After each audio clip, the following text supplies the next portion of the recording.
Equity. What is equity? You wouldn't be here if you didn't have any. Is it savings? Is it security? No. It's leverage you haven't had the nerve to deploy yet. Equity is the difference between what your house is worth today and what you owe on it. But that's it.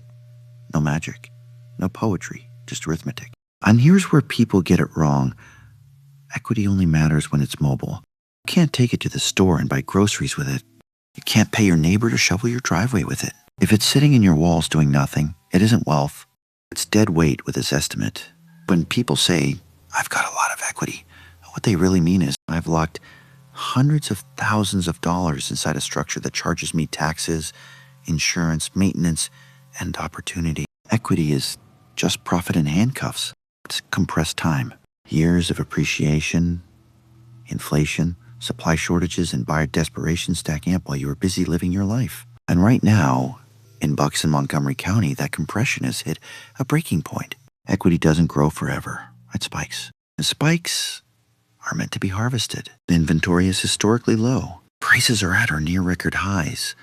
Buyers are still showing up even with interest rates where they are. That means your equity is at maximum negotiating power. That's not emotional. That's structural. People don't protect equity. They hide inside it. Holding equity in this market isn't conservative. It's speculative. Because when inventory loosens or rates shift or life forces your hand, that paper equity stops being real. Markets don't send warning texts. They just change. So equity, in essence, is this: the unrealized profit the market is still willing to overpay you for. The mistake people make is thinking equity is safety. It's not. Liquidity is safety. The moment equity feels safe is the moment it's overpriced. Now consider this. When you inject $200 billion into mortgages, you're not helping housing. You're anesthetizing reality. Buying mortgage-backed securities doesn't build a house. It doesn't add a bedroom. It doesn't pour concrete. It doesn't create supply. All it does is push more money through the same narrow pipe of listings. Same homes, more buyers out of government quietly saying, let's keep this party from ending. That isn't stabilization.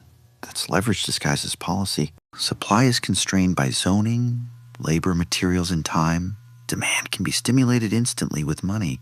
So when demand is subsidized without supply, prices don't drift up, they snap upward. That's why homeowners feel richer without doing anything. That's why buyers feel insane. That's why inventory stays frozen. And here's the part people don't like. If your equity is rising because demand is subsidized, not organic, you don't admire it. You exit it. Because stimulus isn't permanent. It never is. When it slows, the market doesn't gently recalibrate. Liquidity dries up, buyers hesitate, sellers compete again. So if you're sitting on equity created by government-backed demand, artificially supported mortgage markets, and structurally constrained supply, you're not holding an asset. You're holding timing risk. And smart money doesn't argue philosophy. It takes the profit and leaves the room. Because equity only does two things. It either buys you options or it becomes one. Just a word describing what you could have had. Of course, none of this matters if you don't know what your house is actually worth.